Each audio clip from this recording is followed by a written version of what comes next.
নমস্কার বন্ধুরা, সুখের চাবি চ্যানেলে আপনাদের সকলকে জানাই স্বাগত। ভারতীয় দর্শন শাস্ত্র ও বিভিন্ন দেবদেবীর পুজো অর্চনার পদ্ধতি এই চ্যানেলের মূল আলোচনার বিষয়বস্তু। বন্ধুরা, আপনারা যদি নতুন কিছু জানতে চান বা নতুন কিছু শিখতে চান তাহলে চ্যানেলটি সাবস্ক্রাইব অবশ্যই করুন। বন্ধুরা, জ্যোতিষশাস্ত্র অনুসার এই 2024 সাল হচ্ছে শনিদেবের বছর, কারণ 2024-এর প্রতিটি সংখ্যা হচ্ছে পরস্পর যোগ করলে যোগফল 8 হয়, যা শনিদেবের সংখ্যা।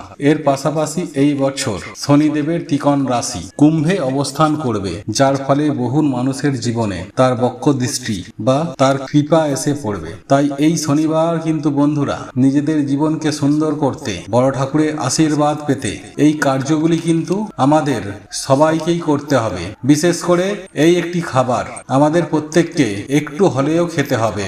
এতে শনিদেব তথা বড় ঠাকুরের আশীর্বাদে আমাদের জীবন থেকে দুঃখ, কষ্ট, দারিদ্রতা কেটে গিয়ে সৌভাগ্যের উদয় হবে। বন্ধুরা, আমরা আপনারা প্রত্যেকেই জানি যে শনিবার হচ্ছে শনি মহারাজের বার, যিনি আমাদের সকলের কর্মফলদাতা। তাই এই শনিবার দিন আমাদের সামান্য কিছু কার্যে শনিদেবের সাড়ে সাথী কাটে এবং আমাদের জীবনে এসে পড়ে শনি মহারাজের বিশেষ কৃপা। তাই এই শনিবার দিন কোন খাবারগুলি খেলে শনি মহারাজ বিশেষ প্রসন্ন হন, শনিবার দিন কি কি খেতে নেই এবং শনিবার দিন নিরামিষ খেলে কি হয়, এই শনিবার দিন কোন জিনিসটি বালিশের তলায় রেখে ঘুমালে আমাদের সৌভাগ্যের উদয় হয়, এই সব কিছুই বন্ধুরা আমরা আজকের এই ভিডিওটিতে জানাবো। তাই অবশ্যই কিন্তু আপনারা ভিডিওটি পুরো দেখতে ভুলবেন না, কারণ বন্ধুরা, এই কলিযুগে শনি মহারাজ যদি রুষ্ট থাকেন তাহলে জীবনে সকল কার্যে বাধা বিপত্তি আসে, আমাদের বাড়িতে অশান্তি, রোগ ব্যাধি, দুর্ভাগ্য, দারিদ্রতা, এমনকি নানা রকম সমস্যা সেই ব্যক্তি ডুবে যায়। তাই এই মাসের বড় শনিবার বন্ধুরা, আপনারা এই সামান্য কার্যগুলি করতে একদম ভুলবেন না। তাই এই প্রসঙ্গে বিস্তারিত জানতে এবং জীবনে সুখ শান্তি ফেরাতে ভিডিওটি মনোযোগ সহকারে শেষ পর্যন্ত দেখতে থাকুন। এবং আপনি যদি আমাদের চ্যানেলে এখনো পর্যন্ত নতুন হয়ে থাকেন তাহলে আমাদের এই চ্যানেলটি সাবস্ক্রাইব অবশ্যই করুন এবং পাশে থাকা নোটিফিকেশন বেল আইকনে ক্লিক করুন, যাতে আমি যখনই আমাদের চ্যানেলে নতুন কিছু ভিডিও আপলোড করব যাতে আপনাদের কাছে গিয়ে সর্বপ্রথম পৌঁছায়। চলুন এবার মূল আলোচনায় প্রবেশ করা যাক। তবে মূল আলোচনায় প্রবেশ করার আগে জয় শনি মহারাজের জয় লিখে কমেন্ট অবশ্যই করবেন। বন্ধুরা, আপনারা নিশ্চয়ই সকলেই জানেন যে শনিদেব হলেন আমাদের কর্মফলের দেবতা। আমাদের করা প্রত্যেকের কর্মফল তিনি প্রদান করেন। কিন্তু বন্ধুরা, আপনারা কি এটা জানেন, মা বাবার করা কিছু শাস্তি বা পূর্বজদের করা কিছু ভুল সন্তানদের ভোগ করতে হয়, ফলে সন্তানদের জীবনে নেমে আসে ভয়ঙ্কর দুর্ভোগ। হ্যাঁ বন্ধুরা, আসলে বন্ধুরা, আমরা যখন কোনো পরিবারে জন্মগ্রহণ করি তখন সেই পরিবারের সাথে আমাদের একটি কর্মবন্ধন আবদ্ধ হয়ে যায়, আর সেই সম্পর্ককেই বলা হয় ঋণানুবন্ধন সম্পর্ক। যেমন যখন কোনো ধনী বাড়িতে যখন কেউ জন্মগ্রহণ করে বা সেলিব্রিটির বাড়িতে কেউ জন্মগ্রহণ করেন তখন তারা তার ফল ভোগ করে, যেমন নাম, টাকা পয়সা বা বিপত্তিপত্তি। যেমন সচিন টেন্ডুলকারের বাড়িতে যে আত্মারা জন্মগ্রহণ করেন তারা তার বাবার নাম, গুণ, যশ, সম্পত্তি সবকিছুই ভোগ করছে। আর এ কারণ হলো বন্ধুরা তাদের পূর্বজন্মের কর্মের ফল, এবং শনিদেব তাদের ওপর খুবই প্রসন্ন। ফলে বন্ধুরা দেখবেন যে এমন বাড়ির মানুষেরা যাতেই হাত দেয় তাতেই যেন সবকিছু সোনা হয়ে যায়। আবার অন্যদিকে এমনও বাড়ি রয়েছে যে সেই বাড়ির মানুষেরা যতই চেষ্টা করুক না কেন কিছুতেই সেই বাড়িতে বন্ধুরা আয় উন্নতি হয় না। আর এর প্রধান কারণ হলো বন্ধুরা সেই বাড়িতে কোনো দোষ রয়েছে। তাই বন্ধুরা, আজকের এই ভিডিওটির মাধ্যমে আপনাদেরকে সুন্দরভাবে জানিয়ে দেব সেই দোষগুলোর ব্যাপারে। তাই বন্ধুরা, আপনারা অবশ্যই কিন্তু ভিডিওটি পুরো দেখতে ভুলবেন না। হতে পারে এই ভিডিওটি আপনার জীবনে থাকা সকল প্রকার সমস্যা সমাধান করে দিতে পারে। নাম্বার 1, মানসিক পূর্ণ না করা। বন্ধুরা দেখবেন যখন আমরা কোনো বিপদে পড়ি তখন আমরা বিভিন্ন রকমের মানসিক করে ফেলি যে প্রভু আমি তোমাকে এই জিনিসটি দেব বা এই মন্দিরে গিয়ে আমি তোমার পুজো দেব। কিন্তু যখনই বন্ধুরা আমরা ঠিক হয়ে যাই তখন আমরা ভুলেই যাই আমরা কি মানসিক করেছিলাম। আর এর ফলস্বরূপ বন্ধুরা, যখন আমাদের মৃত্যু হয়ে যাবে তখন সেই ঋণ আমাদের ওপরে চেপে যায়। ফলে সেই ঋণ থেকে মুক্ত না হওয়া পর্যন্ত আমাদের আত্মা মুক্তি পায় না। ফলে সেই পরিবারে দেখা দেয় তখন বিভিন্ন রকমের সমস্যা। আর একেই বন্ধুরা বলা হয় পিতৃদোষ বা দেবতাদের দোষ। ফলে সেই মৃত ব্যক্তি বন্ধুরা তখন সেই বাড়িতে বিভিন্ন রকমের সংকেত দেয় যাতে আপনি তার মুক্তির ব্যবস্থা করেন। তাই বন্ধুরা, এই মানসিক কিভাবে কাজ করে, কারা আপনার মানসিক পূর্ণ করায়, এই তথ্যটি যদি আপনারা শোনেন তাহলে বন্ধুরা আপনারাও চমকে উঠবেন। যাই হোক বন্ধুরা, এরপর আমি যে দ্বিতীয় বিষয়টির কথা বলবো তা হলো বন্ধুরা, যদি আমাদের কোনো পূর্বজ কাউকে ঠকায় যার ফলে তাদের পরিবারে অনেক বড় ক্ষতি হয়ে যায় বা এমন কিছু করে ফেলে যাতে দেবতারাও তাকে ক্ষমা করেন না, তো বন্ধুরা এমন ব্যক্তিও কিন্তু মুক্তি পায় না।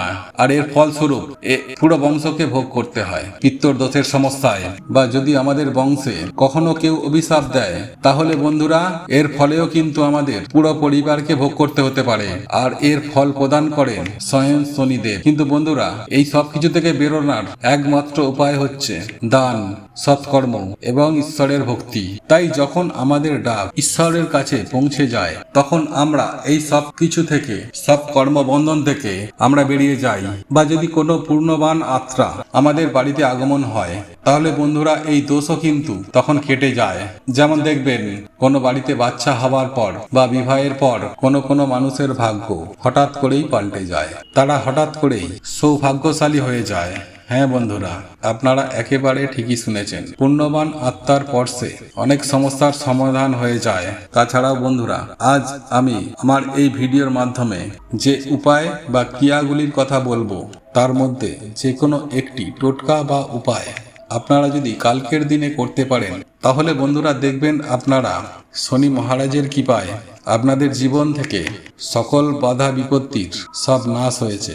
আসলে বন্ধুরা, যদি আমাদের জীবনে শনিদেবের সাড়ে সাথী বা শনিদেবের বক্রদৃষ্টি চলে তাহলে সেই মানুষটিকে বন্ধুরা বিভিন্ন রকমের বিভিন্ন সমস্যার সম্মুখীন হতে হয়। তাই বন্ধুরা, আজকের এই ভিডিওতে আমি আপনাদের খুব সুন্দরভাবে জানিয়ে দেব যে এই সমস্যা থেকে আপনারা কিভাবে বাইরে বেরোবেন এবং কোন লক্ষণগুলি দেখে আপনারা বুঝবেন যে আপনাদের ওপর শনিদেবের সাড়ে সাথী বা শনিদেবের বক্র দৃষ্টি চলছে কিনা। তাই অবশ্যই বন্ধুরা ভিডিওটি পুরো দেখতে একদমই ভুলবেন না। যাই হোক বন্ধুরা, এবার আমি সবার প্রথমে যে বিষয়টির কথা বলবো তা হলো যে কর্মজীবনে আপনি বারে বারে কঠিন পরিস্থিতির শিকার হন। যদি বন্ধুরা আমাদের জীবনে শনিদেবের বক্র দৃষ্টি এসে পড়ে তাহলে বন্ধুরা হওয়া কাজও আমাদের বিভিন্ন কারণে ভেঙে যায়। হঠাৎ করেই আমাদের কর্মজীবনে ধস লাগে, চারিদিক থেকে আমরা দেনার দায়ে ডুবে যাই, সবার কাছে হঠাৎই যেন আমরা খারাপ হয়ে যাই, হঠাৎ করেই আমাদের চাকরি চলে যায়, ব্যবসাতে কিছুতেই আমাদের আয় উন্নতি হয় না, বাড়িতে ঝগড়া ঝামেলা অশান্তি রোগ ব্যাধি এগুলো ঘিরেই থাকে। আর বন্ধুরা এই সব কিছুই হয় শনিদেবের সাড়ে সাথী দশার জন্য। নাম্বার 2, ধীরে ধীরে আমাদের শরীর থেকে আকর্ষণ মানে উজ্জ্বলতা কমে যাচ্ছে। মানে বন্ধুরা, এখানে আমি কোনো কালো বা ফর্সার কথা বলছি না। দেখবেন বন্ধুরা, যে ব্যক্তির ওপরে দেব কৃপা হয় সে কালো হোক বা ফর্সা, তার দেখেই মানব তার কথায় আকর্ষিত হয়ে যায়। কিন্তু যার ওপরে দেব কৃপা থাকে না তার অরা ধীরে ধীরে কালো হয়ে যায়, ফলে তাকে দেখেই মনে হয় বন্ধুরা সে যেন অসুস্থ।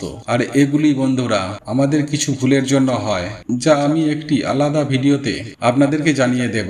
তাই চলুন বন্ধুরা এবার আমরা জেনে নিই এই সমস্যা থেকে আপনারা কিভাবে বেরোবেন। নাম্বার 1, এই শনিবার দিন হনুমান চালিসা পাঠ করলে বা মঙ্গলবার কোনো হনুমানজির মন্দিরে গিয়ে হনুমানজির পুজো অর্চনা করলে বা বাড়িতে হনুমানজির নামে একটি প্রদীপ জ্বালালে বন্ধুরা শনি মহারাজ আমাদের ওপর থেকে তার বক্রদৃষ্টি সরিয়ে নেন। কারণ শনি মহারাজ হনুমানজিকে নিজেই বলেছেন যে তিনি তার ভক্তদের ওপর কখনো বক্রদৃষ্টি দেবেন না। নাম্বার 2, এই শনিবার দিন কোনো শনি মন্দিরে গিয়ে সামান্য একটি সর্ষের তেলে প্রদীপ জ্বালালেও এবং ভগবানের প্রিয় প্রসাদ যেমন সাদা বাতাসা বা সাদা যে কোনো সুগন্ধি ফুল দিয়ে ভগবানের পুজো অর্চনা দিলেও শনি মহারাজ খুবই প্রসন্ন হন। নাম্বার 3, গরু কুকুর বা কাককে আমরা যদি তিল মিশ্রিত খাবার খাওয়াই তাহলে শনি মহারাজ এতেও কিন্তু খুবই প্রসন্ন হন। তাই বন্ধু, এই দিন রাতে আপনারা কিছুটা কালো তিল, 9টি হরড়ের ডাল এবং 9টি লবঙ্গ কালো কাপড়ে বেঁধে আপনাদের মাথার ওপর থেকে অ্যান্টি ক্লকওয়াইজ 7 বার ঘোরাবেন এবং ঘোরানোর সময় বন্ধুরা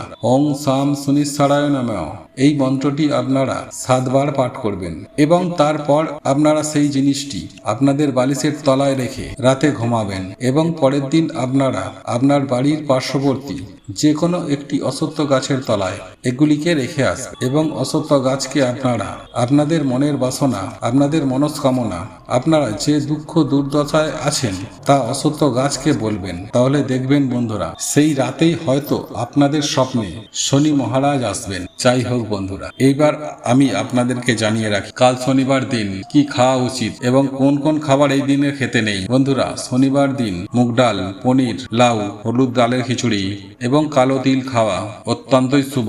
কিন্তু এই দিনেই বন্ধুরা কালো তিল ও লবণ বাড়িতে ক্রয় করে আনা মোটেই শুভ নয় এবং এই শনিবার আপনারা শনিদেবের পুজো আরাধনা করবেন। তাই এই দিন অবশ্যই নিরামিষ আহার গ্রহণ করুন এবং সর্ষের তেলের বদলে আপনারা এই দিনে পারলে সাদা তেলে রান্না করুন এবং এই দিনে আপনারা বেশি করে তেল মশলাযুক্ত খাবার খাবেন না, আমিষ খাবেন না, পেঁয়াজ রসুন খাবেন না এবং পোড়া জাতীয় খাবার থেকে আপনারা এই দিনে দূরে থাকুন।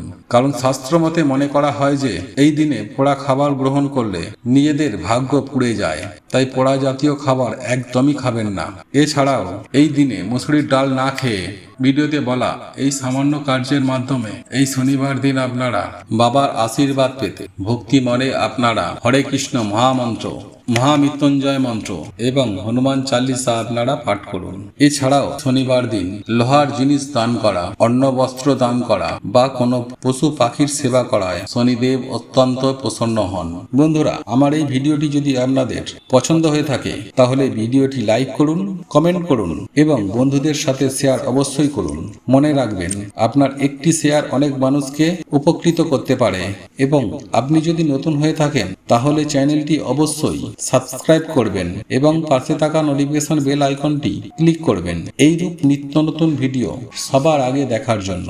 ঈশ্বর আপনার মঙ্গল করুক। আপনি ভালো থাকুন, সুস্থ থাকুন।